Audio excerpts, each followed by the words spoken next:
Mr. Gibson, are you aware of any legal cause why judgment and sentence should not now be pronounced? No, Your Honor. Mr. Dyer? No, Your Honor. Ms. Zantjer, the court has several sentencing options before it. As to count 1, administering harmful substances, a Class D felony, the court could sentence you to a term of incarceration not to exceed 5 years. It carries a minimum fine in the amount of $1,025 up to a maximum fine of $10,245 with a 15% surcharge on top of that. The court does have the option to suspend that sentence or to grant a deferred judgment on that offense.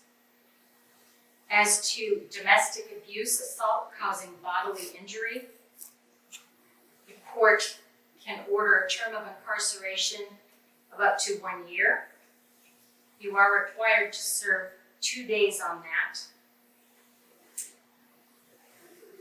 The minimum fine on that offense is $430 up to a maximum fine of $2,560 plus that 15% surcharge on top of that.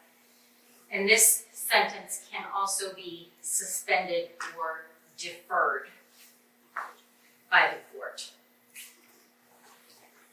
In determining the appropriate sentence, I have considered all of the following: your age, in this case, your lack of a prior criminal history, what I know of your employment circumstances and family circumstances, and the nature of this offense.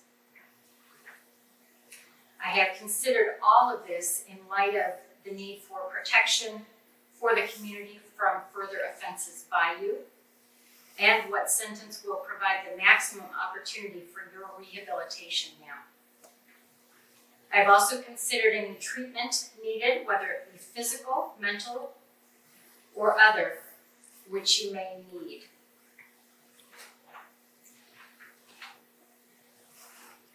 You have requested, ma'am, a deferred judgment. Your attorney indicated that he did not believe that that would unduly minimize the seriousness of this offense.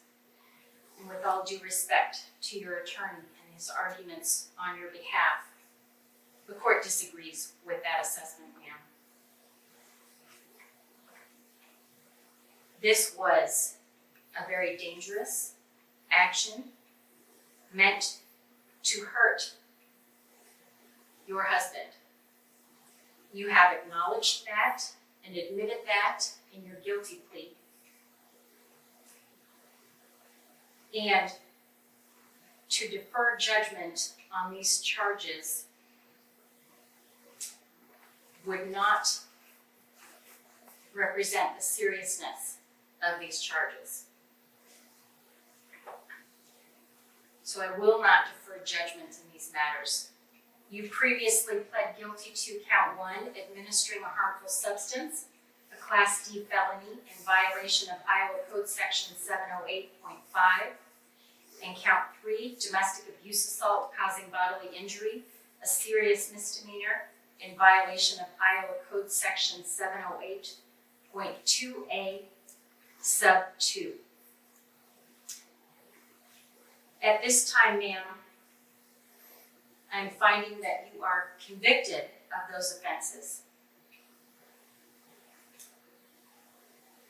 In determining the appropriate sentence, the court has listened to the arguments of the attorneys. I have listened to your statement. I have listened to the victim's impact statement in this matter. And I note for the record that although his victim impact statement contained information which is not relevant to the charges that she has pled guilty and been convicted of, I am only going to consider what is allowable in determining your sentence. The court has some concerns here, ma'am, based on the seriousness of your actions,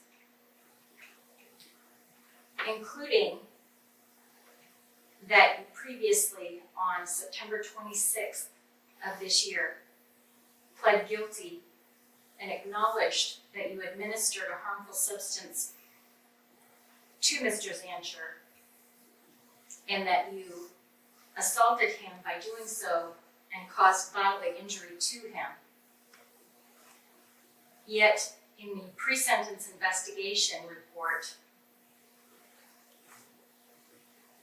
when asked about this offense, your response was that you don't remember, that you put the Visine in tea for yourself, but my husband drank it. I feel like I blacked out. That, ma'am, is a concern to this court.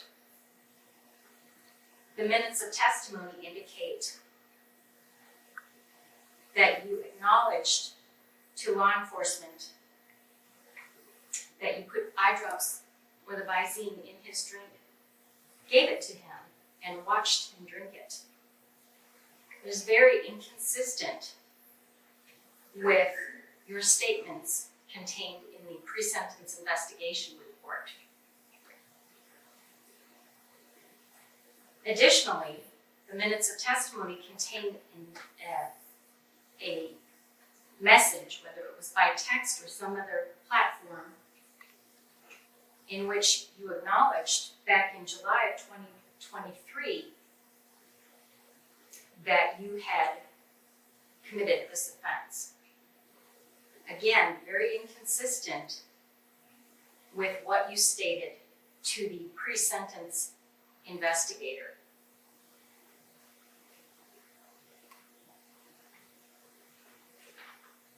Given the serious nature of this offense, ma'am, that concerns this court greatly. It has been represented today that you made a very foolish and dangerous decision due to your mental distress. Yet again, the minutes of testimony indicate that this was not done out of mental distress, that this was done out of anger, because Mr. Zantjer had filed for divorce. It appears to this court, ma'am, that your actions were not the result of passion or a brief decision that was made immediately following a mental upset. In fact, it appears that this was carried out very calmly, coldly, and deliberately due to your anger.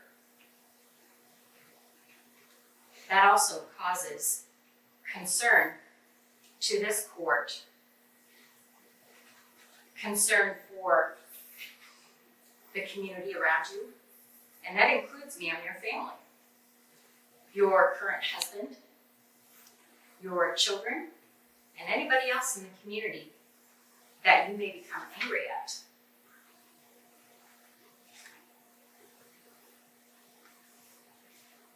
For these reasons, you are sentenced as follows. As to count 1,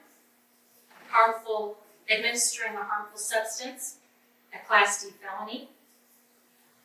You are committed to the custody of the Director of the Iowa Department of Corrections for a term not to exceed 5 years.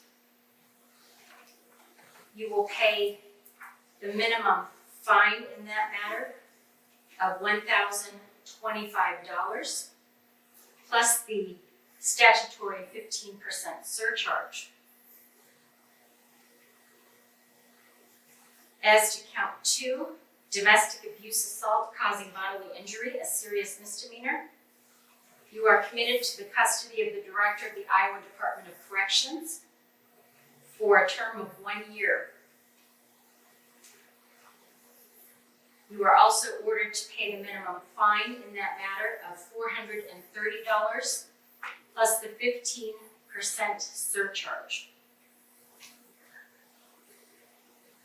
Additionally, you are ordered to obtain a mental health evaluation and to comply with all recommendations therein. The court is aware, ma'am, that you have already done that. And so you will need to provide that to the Department of Corrections and comply with the recommendations therein.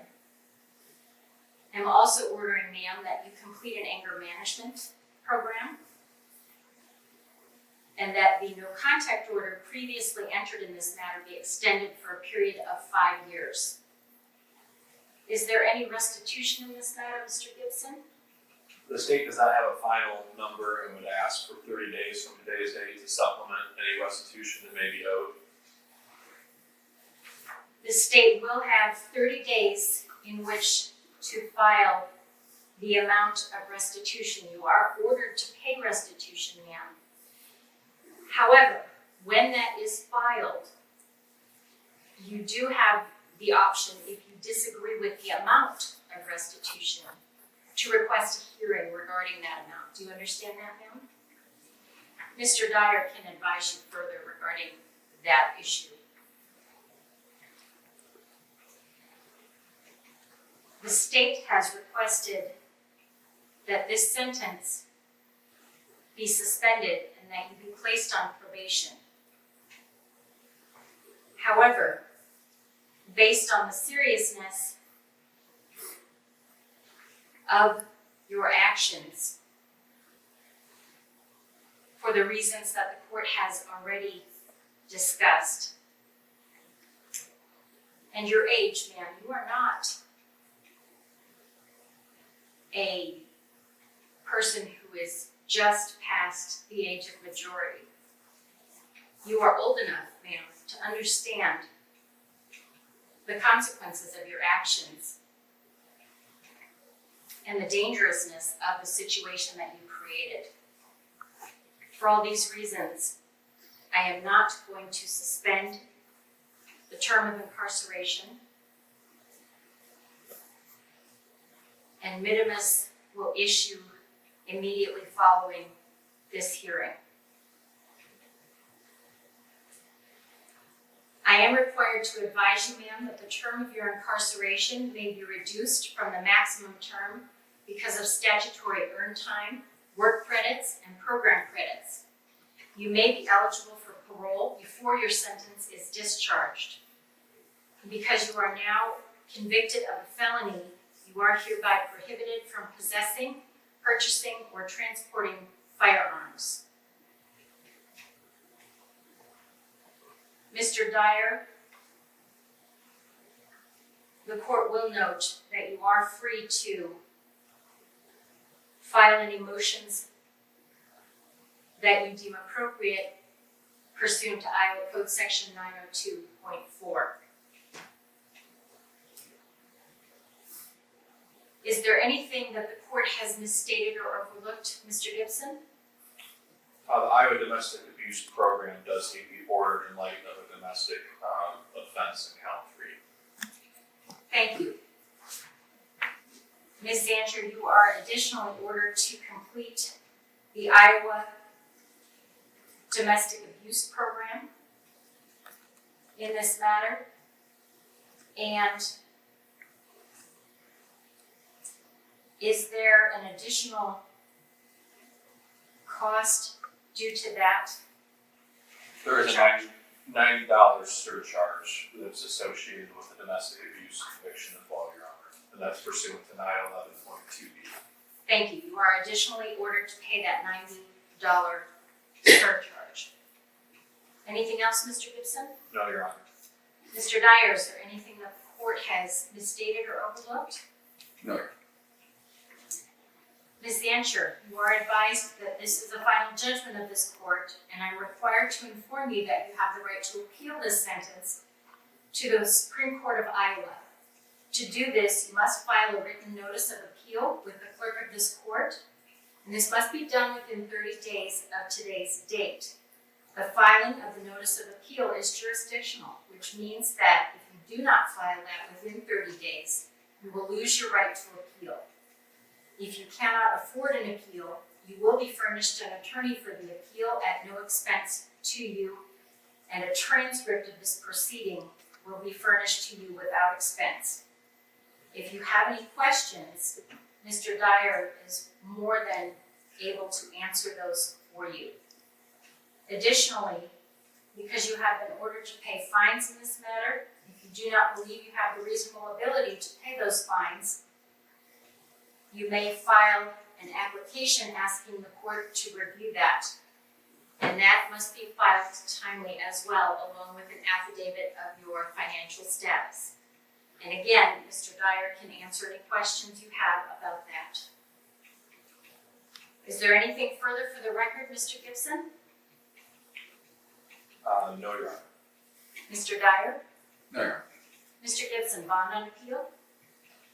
The state does not resist the scheduled bonds of $5,000 on count 1 and $1,000 on count 2. Bond on appeal is set at the amount of $6,000. The court did neglect to indicate whether these sentences will run consecutive or concurrent. And I do find at this time that they should run concurrent to each other, which means, ma'am, that they will be served at the same time. That is the order of the court. We are adjourned. Okay.